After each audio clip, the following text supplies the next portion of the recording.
वाला पॉइंट यही है, जैसे हम लोग जिसको हम प्यार करते हैं उसको क्या करते हैं, हम लोग अपने घर में बुलाएंगे।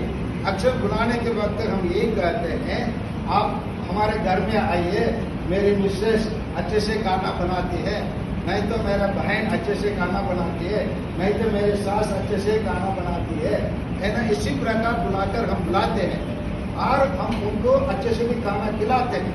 लेकिन प्रभु यीशु ऐसे कुछ बुलावा नहीं देता है। प्रभु यीशु अलग एक बुलावा देता है।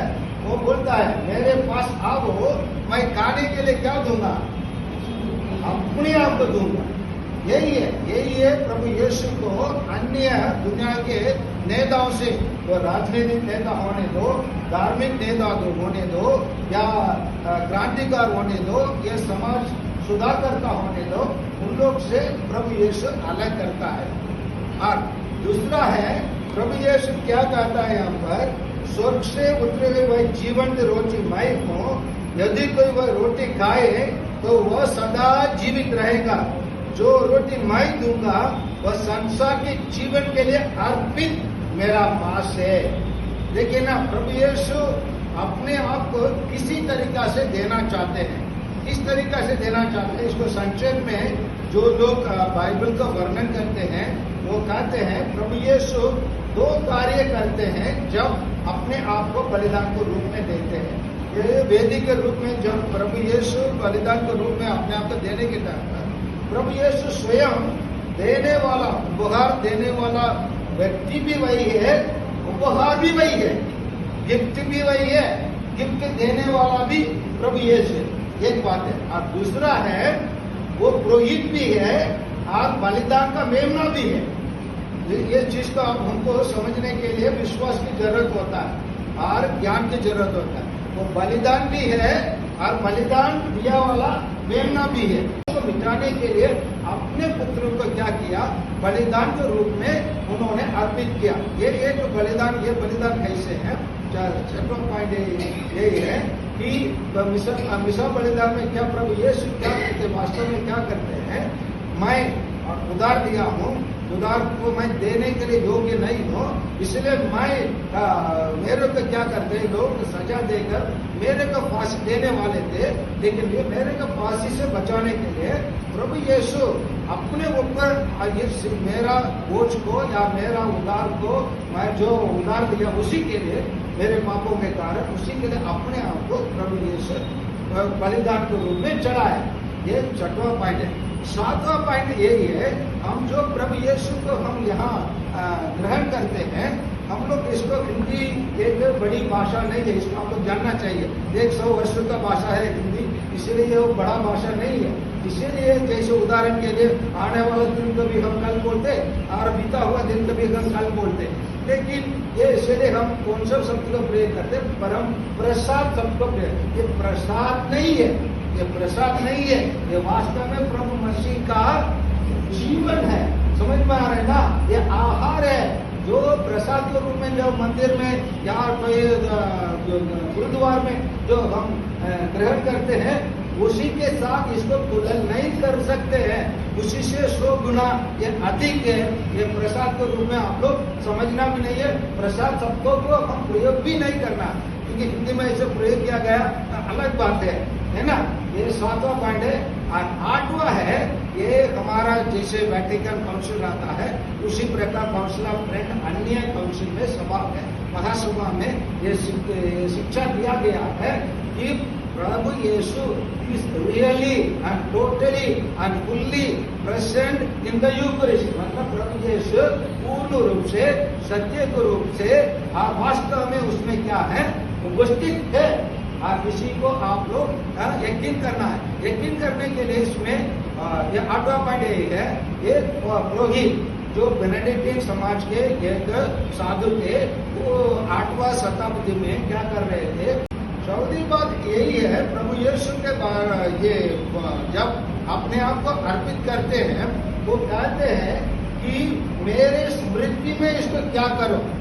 इसी चीज को हमारे प्रोटेस्टेंट और अन्य छोटे मोटे जो भी साल्वेशन आर्मी हो और पेंटेकोस्ट हो या विटनेस हो, इनके पास वचन के अलावा और कुछ नहीं रहता है। हमारे कलिसिया में दो मुख्य अंग होता है मिसा बलिदान में। पहले उसको कहते हैं हम लोग कि ब्रेकिंग द वर्ड।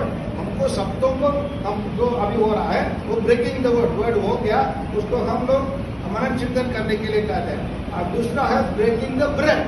वो ब्रेकिंग द ब्रेड अधिकांश वो दिनकरन हो, कोई भी मुख्य जो लोग आप लोग जानते हैं, उन लोग के पास केवल ब्रेकिंग द वर्ड रहेंगे, ब्रेकिंग द ब्रेड नहीं रहता है। उनके प्रार्थना सभा में बात है, कभी आप लोग प्रभु यीशु को ग्रहण करके नहीं आते। इस चीज को आप लोग जानना है, समझना है और अपनाना है। ये 14 बात है। 5वीं बात यही है, सेंट पौलुस कुरिन्थियों का लिखा हुआ पहला पत्र अध्याय 11-24 में कहते हैं, जब हम प्रभु यीशु को रोटी के रूप में ग्रहण करते और उसको लहू को दाखरस के रूप में ग्रहण करते हैं, हम उसी चीज को याद करते हैं कि प्रभु यीशु मृत्यु जो कलवारी में हुआ था, उसी चीज को हम याद करते हैं। समझ में आ रहे हैं ना? इसीलिए इसको हम हमेशा वो बलिदान के रूप में याद करते हैं। आज 6वां यही है, मिसा बलिदान को हम यूक्रिस्ट कहते हैं। यूक्रिस्ट का मतलब होता है धन्यवाद का बलिदान, धन्यवाद का थैंक्स गिविंग, धन्यवाद का बलिदान।